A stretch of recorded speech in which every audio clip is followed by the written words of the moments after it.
नमस्कार। राज्य शिक्षा शोध एवं प्रशिक्षण परिषद बिहार पटना में आप सभी का स्वागत है। प्यारे बच्चों, आज हम लोग वर्ग 3 में चल रहे हैं और आपकी पर्यावरण और हम पाठ्य पुस्तक से एक पाठ को देखेंगे। लेकिन उससे पहले हम लोग बात करेंगे कुछ विशेष शक्तियों वाले लोगों के बारे में, विशेष आवश्यकता वाले लोगों के बारे में। तो ये जो विशेष शक्तियाँ होती हैं वो क्या होती हैं बच्चों, क्या आप बता सकते हैं? या क्या आपने कभी वैसे लोगों को देखा है जो बिल्कुल हमारे जैसे तो नहीं होते, लेकिन उनके पास विशेष शक्तियाँ होती हैं? वो कैसे होते हैं बच्चों? देखा होगा आपने कि कुछ ऐसे लोग होते हैं, कुछ ऐसे बच्चे होते हैं जो बहुत सही तरीके से सुन नहीं पाते या देख नहीं पाते या बहुत सीधे होकर चल नहीं पाते या उनका एक हाथ वो अच्छी तरह से काम नहीं कर रहा होता। लेकिन बच्चों, आमतौर पर देखा जाता है कि वो जो हैं एक कमी के साथ हैं, लेकिन उनके अंदर एक बहुत ही विशेष शक्ति होती है। वो उन सभी कामों को कर सकते हैं जिन कामों को हम और आप करते हैं। बच्चों, वैसे लोगों को दिव्यांगजन भी कहा जाता है, क्योंकि उनके पास वो दिव्य शक्ति होती है जिससे वो अपने आप को कभी भी कमज़ोर, कभी भी असहाय नहीं महसूस करते हैं। वो भी अपने कामों को उसी तरह से करते हैं जैसे हम लोग करते हैं। तो आज हम लोग उन जैसे ही लोगों के बारे में, उन जैसे ही बच्चों के बारे में और विशेष आवश्यकता वाले लोगों के बारे में बात करेंगे। बच्चों, अभी आप क्या कीजिए, अपनी आँखों पे पट्टी बांधिए, बांधिए। देखिए कैसा महसूस हो रहा है। जब हम आँखों पे पट्टी बांध लेते हैं या आँखों पे हाथ रख के किसी काम को करना चाहते हैं, या आप देखिए अंधेरा जब हो जाता है तो क्या होता है?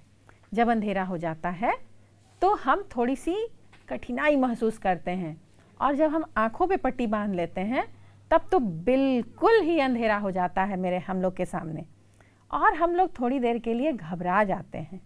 लेकिन आप सोचिए बच्चों, जिन लोगों के पास या जिन लोगों के आँखों पे रोशनी नहीं होती, आँखों में रोशनी नहीं होती, वो कैसे अपने कामों को करते होंगे, कैसे वो हर चीज़ को कर पाते होंगे। और आपने देखा होगा कि वो बड़ी सहजता से, वो बिल्कुल परेशान नहीं होते हैं। उन्हें अनुभव हुआ रहता है, उनकी आदत बनी रहती है कि वो किसी काम को कैसे करेंगे। क्योंकि आपने देखा होगा कि जो लोग नहीं देख पा रहे हैं, लेकिन फिर भी वो किसी के भरोसे, किसी के सहारे नहीं रहते हैं। आपने उन्हें रास्ते पे चलता भी देखा होगा, रास्तों को पार करते भी देखा होगा, और बहुत सारे कामों को अपने हाथों से करते हुए भी देखा होगा। तो आज का जो शीर्षक है बच्चों, कोशिश करके देख लें, है ना? ये हम लोग आज देखने जा रहे हैं, और इस पाठ में हम लोग ऐसे ही कुछ लोगों को देखेंगे। तो चलिए देखते हैं, हम लोग कोशिश करके देख लें। बच्चों, यहाँ बच्चे जो हैं एक खेल खेल रहे हैं। बताइए ये कौन सा खेल है?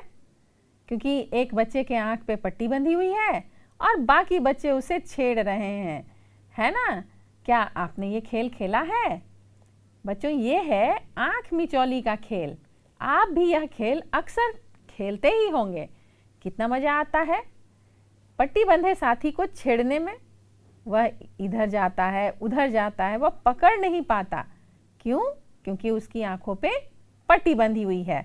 पर जब आप आँख पर पट्टी बांधे होते हैं तो पसीना छूट जाता है, आप अनुमान लगाने लगते हैं, आप महसूस करने लगते हैं, है ना? बच्चों, आप जानते हैं कि हमारी 5 ज्ञानेंद्रियां हैं। कौन कौन सी? देखने की, सूंघने की, स्पर्श करने की और जीभ से स्वाद लेने की, है ना। तो इन 5 के अलावा एक छठी ज्ञानेंद्री भी होती है हमारी, जो दिमाग में होती है। और हम लोग क्या करते हैं, जब हमारे आँख, कान, नाक, मुंह सब काम नहीं करते हैं तो हम उस छठी ज्ञानेंद्री को जागृत कर लेते हैं।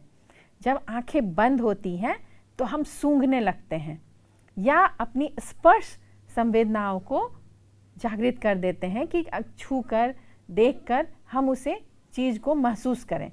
तो इसी तरह से जब आँख पे पट्टी बंधी होती है और जब हम इस आँख मिचौली के खेल को खेलते हैं तो हम कौन सी ज्ञानेंद्री को जागृत करते हैं बच्चों? कानों को। कान से हम सुनते हैं कहाँ से आवाज़ आ रही है ना, और उस तरफ हम लोग भागते हैं या सोचते हैं कि अरे ये दोस्त इस तरफ होगा, इस तरफ होगा। तो देखिए फिर क्या हुआ, पाठ में देखते हैं। बच्चों, जिनकी आँख पर पट्टी बंधी होती है उसे बाकी साथी आवाज़ देकर इधर उधर भागने की कोशिश करते हैं। बहुत बार क्या होता है, पट्टी वाला साथी गिरते गिरते बचता है। इस तरह इस खेल में बहुत मज़ा आता है। आप सब ने यही खेल कई बार खेला होगा, खेला है ना? तो मज़ा तो आता है। जिसके आँखों पे पट्टी बंधी होती है उसके तो पसीने छूटे रहते हैं, लेकिन जो अगल बगल बच्चे होते हैं उसे परेशान करते हैं और चाहते हैं कि उसे तो दिख नहीं रहा है और हम लोग उसे छकाएं, यानी कि कभी इधर से आवाज़ लगाए और इधर भाग कर खड़े हो गए, फिर इधर से आवाज़ लगाए और भाग कर इधर खड़े हो गए। तो वो जिसके आंखों पे पट्टी बंधी होती है कभी कभी गिरने भी लगता है, क्योंकि उसे तो दिखता नहीं है कि किधर रास्ता है, किधर हम बच्चे किधर से बोल रहे हैं, किधर से पुकार रहे हैं। तो ये जो है खेल, ये हमारी ज्ञानेंद्रियों को भी जागृत भी करता है ना, और वो हम बाकी सारी ज्ञानेंद्रियों को जागृत कर देते हैं कि कान किधर से सुनाई दे, किधर से कोई हमें छू रहा है, उधर हम उसको पकड़ें। तो इस तरह से ये जो खेल है बहुत मज़ेदार है और आपने खेला भी है। आगे देखते हैं। बच्चों, देख नहीं सकते किंतु पढ़ सकते हैं। कौन? जो लोग देख नहीं पाते हैं वो चीज़ों की पहचान आवाज़, गंध एवं छू कर करते हैं और उनकी ये सब क्षमताएं अभ्यास से बहुत पैनी हो जाती है, यानी कि बहुत तेज हो जाती है। वे बहुत कुछ महसूस कर पाते हैं। जैसा कि अभी हम लोग बात कर रहे थे बच्चों कि जब आंखें बंद होती हैं तो कान ज़्यादा जागृत हो जाता है, या फिर छू कर देखने की चीज़ें हम लोग छूते हैं और देखते हैं कि ये कौन सी चीज़ है ना। और नाक भी ज़्यादा जागृत हो जाता है कि किधर से क्या सुगंध आ रही है। तो जिनकी आंखें नहीं हैं बच्चों, वो इन सब इंद्रियों को ज़्यादा काम में लाते हैं और इस तरह से वो अभ्यास करते करते वो सारी ज्ञानेंद्रियां जो हैं वो जागृत हो जाती हैं और इस तरह से वो अपने कामों को करते हैं। चलिए आगे देखते हैं। बच्चों, इस तरह के जो लोग होते हैं उनके पढ़ने के लिए एक विशेष प्रकार की लिपि, इसे ब्रेल लिपि के नाम से जाना जाता है। ब्रेल लिपि से पढ़ने एवं लिखने के लिए अक्षरों को उभारकर बिंदु के रूप में लिखा जाता है। ये एक विशेष प्रकार की लिपि है बच्चों, जिसे कि उंगलियों की सहायता से छूकर उसके उभारों को पढ़ा जाता है और उसके बाद वो समझते हैं कि ये क्या लिखा हुआ है। और इस लिपि का आविष्कार किसने किया बच्चों, क्या बता सकते हैं? आगे हम लोग देखेंगे।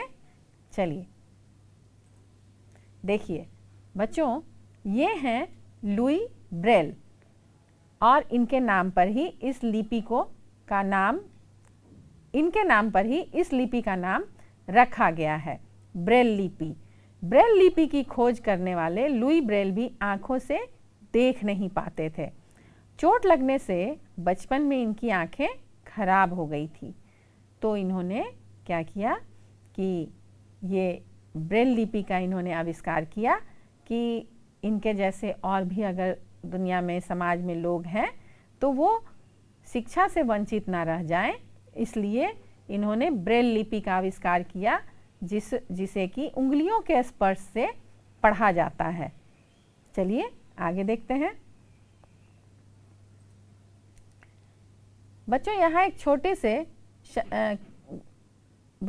एक छोटी सी कहानी है शैलेंद्र की। तो शैलेंद्र की पहियों वाली कुर्सी। शैलेंद्र स्कूल से आने के बाद खिड़की के पास बैठकर ड्राइंग बनाता रहता है।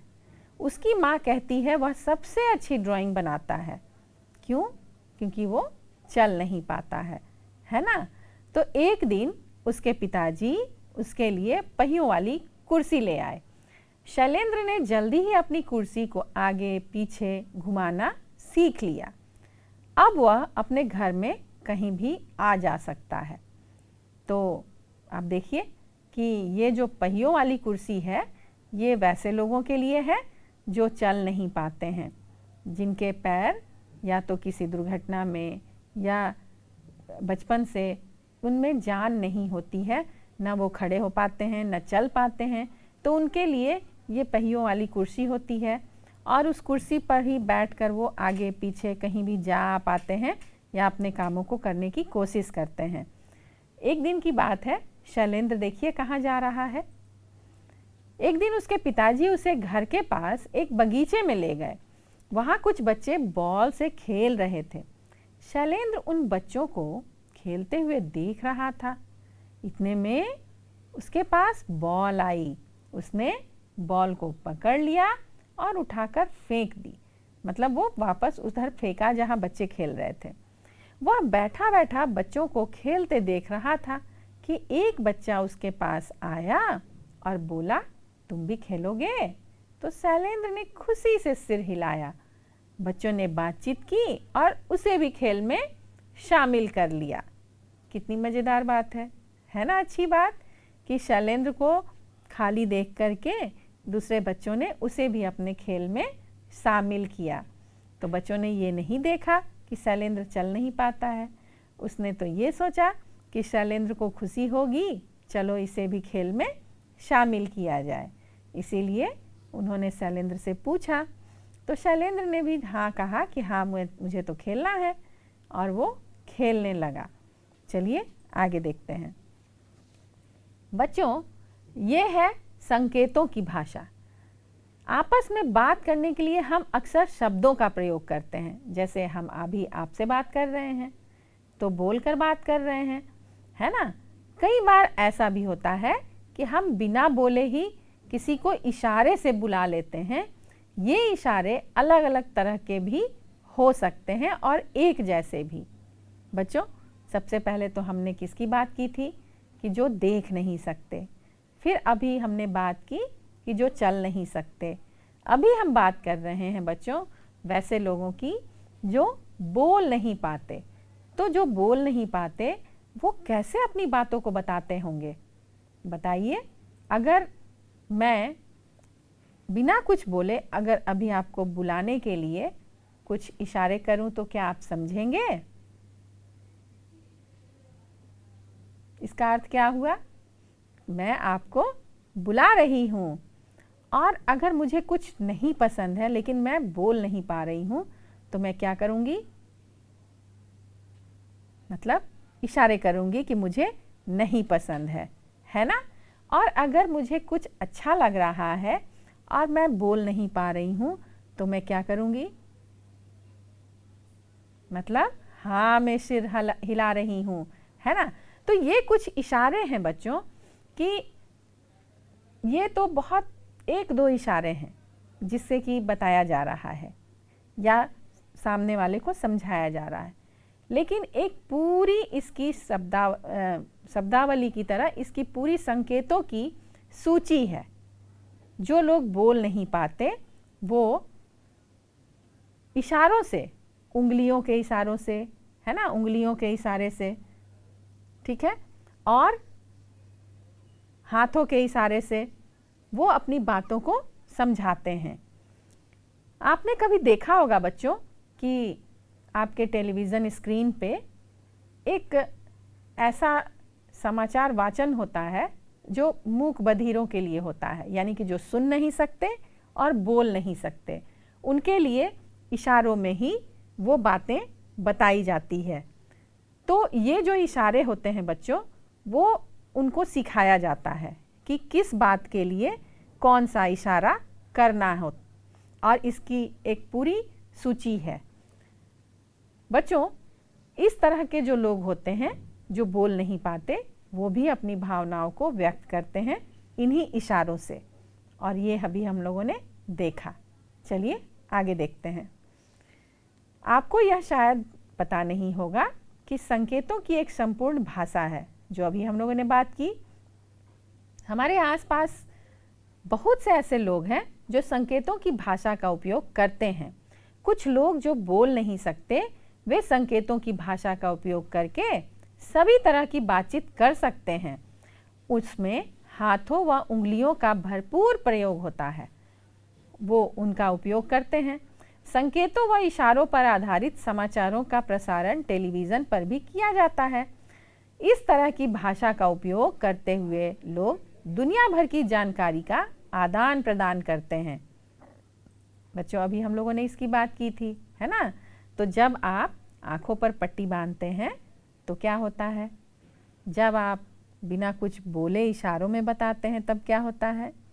और जब आप चल नहीं पाते हैं फिर भी आप एक जगह से दूसरी जगह चले जाते हैं तब क्या होता है? इन सभी चीज़ों को आपने जाना, है ना? चलिए आगे देखते हैं। जब आपकी आँखों पर पट्टी बंधी होती है और आप साथियों को पकड़ने का प्रयास करते हैं तो आपको कैसा लगता है बच्चों? बताइए। परेशान होते हैं ना? हाँ, पसीना आने लगता है, गिरने का भी डर लगता है, क्योंकि हमें अभ्यास नहीं है। अचानक से हमारे आँखों पर पट्टी बांध दी जाती है तो हम लोग घबरा जाते हैं, और हमें अभ्यास नहीं है इसलिए भी। तो उस समय आप क्या क्या सोचते हैं? बताइए, आपके दिमाग में कौन सी बातें चलती रहती हैं? देखिए, तब हम यह सोचते हैं कि कोई भी साथी जल्दी से पकड़ में आ जाए और हमारा छुटकारा हो जाए। यही सोचते हैं ना? आप इसी चक्कर में इधर उधर हाथ पैर मारते हैं और अपने साथी को पकड़ने का प्रयास करते हैं कि वो पकड़ा जाए, फिर उसकी आंखों पे पट्टी बन जाए और मैं जल्दी से इसे छूट जाऊं। देखिए, आपको कैसे पता लगता है कि आपका साथी कहाँ है? बताइए बच्चों। अभी हम लोगों ने बहुत सारी बातें की, उसके बाद आप कौन सी ज्ञानेंद्रियों को जगाते हैं? बताइए। हाँ, उसकी आवाज़ से पता चलता है कि यह साथी कहाँ है, यानी कि आप कानों से सुनने का प्रयास करते हैं, आंखें बंद होती हैं तो, और आप उसी दिशा की तरफ क्या करते हैं? हाथ को बढ़ाते हैं। चलिए आगे देखते हैं। इस खेल में आपको सबसे अच्छा क्या लगता है? बताइए बच्चों। जब ये छुपन छुपाई या फिर आँख मिचौली का खेल खेलते हैं तो आपको सबसे अच्छा क्या लगता है? बताइए। देखिए, इस खेल में हमको सबसे अच्छा जो लगता है कि जो कोई भी आंखों पर पट्टी बांधा रहता है उसकी मजाक उड़ाना, यानी कि उसे परेशान करना, कभी इधर से कभी उधर से, कभी जोर से आवाज़ लगाना, है ना? बच्चों, यदि आपकी आंखों पर पट्टी बांध दी जाए तो आप क्या क्या नहीं कर पाएंगे? बताइए। हाँ, अब तो आप सोच रहे होंगे कि मैं कौन कौन सा कार्य नहीं कर पाऊंगा। सबसे पहले तो आप एक कदम भी चल नहीं पाएंगे, है ना? तो बताइए क्या क्या नहीं कर पाएंगे, और आपकी जो चीज़ें जहाँ रखी हैं वो भी तो नहीं दिखेंगी, है ना? और आप आगे भी नहीं बढ़ पाएंगे और अंधेरा अंधेरा नज़र आएगा, है कि नहीं? चलिए देखिए इसका उत्तर क्या है। हाँ बच्चों, देख तो नहीं पाएंगे और चल भी नहीं पाएंगे और चीज़ों को ले भी नहीं पाएंगे कि कौन सी चीज़ कहाँ है। चलिए आगे देखते हैं। आपके आसपास इस तरह के व्यक्ति होंगे जिन्हें दिखाई नहीं देता है, वह अपना काम कैसे करते हैं पता करके लिखिए। बच्चों, क्या आपने कभी ऐसे लोगों को देखा है जो देख नहीं पाते हैं? तो उनके लिए तो बहुत मुश्किल है ना, कामों को करना।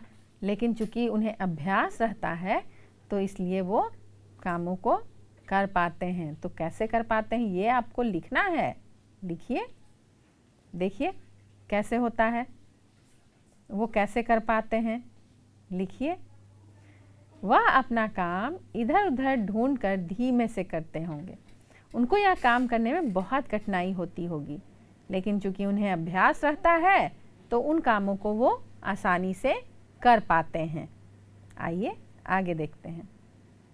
बच्चों, उन बच्चों ने शैलेंद्र को कैसे खिलाया होगा? आपने शैलेंद्र की छोटी सी कहानी देखी थी, तो आप बताइए कैसे उसने खेला होगा। उन बच्चों ने शैलेंद्र को एक जगह बिठाकर खेलने देकर खिलाया होगा, है ना, क्योंकि वो तो चल नहीं पाता था बच्चा, तो वो बैठे बैठे ही खेल रहा होगा, है ना। हाँ, आपने बिल्कुल सही अनुमान लगाया। चलिए आगे देखते हैं। आप शैलेंद्र को अपने साथ और क्या क्या खेल खिला सकते हैं, बताइए। कौन कौन सा खेल आप शैलेंद्र को खिलाइएगा, क्या आप बता सकते हैं? देखिए, जो बैठकर खेलने वाले खेल हैं, जैसे लूडो, कैरम, ये सारे खेल खेल सकते थे। बच्चों, यदि बिना बोले ही नीचे दिए गए कार्यों को आपको करना है तो आप उन्हें कैसे करेंगे? मेहमानों का अभिवादन करना, बताइए। अभिवादन के लिए क्या करते हैं? हाथ जोड़ते हैं, बिल्कुल सही। हाथ जोड़कर बिना बोले भी आप लोगों का अभिवादन कर सकते हैं। आगे देखते हैं। दोस्तों को अपने पास बुलाना है तो आप क्या करेंगे बच्चों? इशारे करेंगे। किस तरह से? बुलाने वाले इशारे, है ना। हाथ हिला दिखाकर या हाथ हिलाकर आप बुलाते हैं ना कि अरे आओ, इधर आओ, तो हाथ हिलाते हैं, इशारे करते हैं। बच्चों, आज हम लोगों ने जो शीर्षक था आओ करके देख लें, कोशिश करके देख लें, इस शीर्षक के पाठ को हम लोगों ने देखा और इस पाठ में कई सारे दिव्यांगजनों के बारे में बातें की और वो अपने कार्यों को कैसे करते हैं इसके कुछ अनुभव भी हम लोगों ने किए। और हम लोगों ने ये भी देखा कि अगर उन्हें इन कामों को करने के लिए बहुत अभ्यास की ज़रूरत होती है और उन्हें ये आदत हो जाती है और वो किसी की सहायता नहीं लेते और अपने कामों को बहुत आसानी से बाखूबी कर पाते हैं। चाहे वो देखने में अक्षम हो, चलने में अक्षम हो या सुनने में अक्षम हो, लेकिन वो अपनी और सारी ज्ञानेंद्रियों को जागृत करके रखते हैं और वो बहुत अभ्यास भी करते हैं अपने कामों को खुद से करने के लिए। आज की कक्षा में इतना ही। हम लोग फिर मिलेंगे एक नए विषय के साथ और बहुत सारी जानकारियों के साथ। बच्चों, एक बहुत आवश्यक बात जो रह गई वो ये कि कभी भी आप इन जैसे लोगों को देखें तो उन्हें कमतर ना समझें और आप उन्हें भी उतना ही सम्मान दें, उन्हें भी उतना ही प्यार दुलार दें जितना कि आप सामान्य लोगों से करते हैं। तो ये एक बहुत ही सुंदर संदेश है, इसे ज़रूर याद रखें। तब तक के लिए नमस्कार।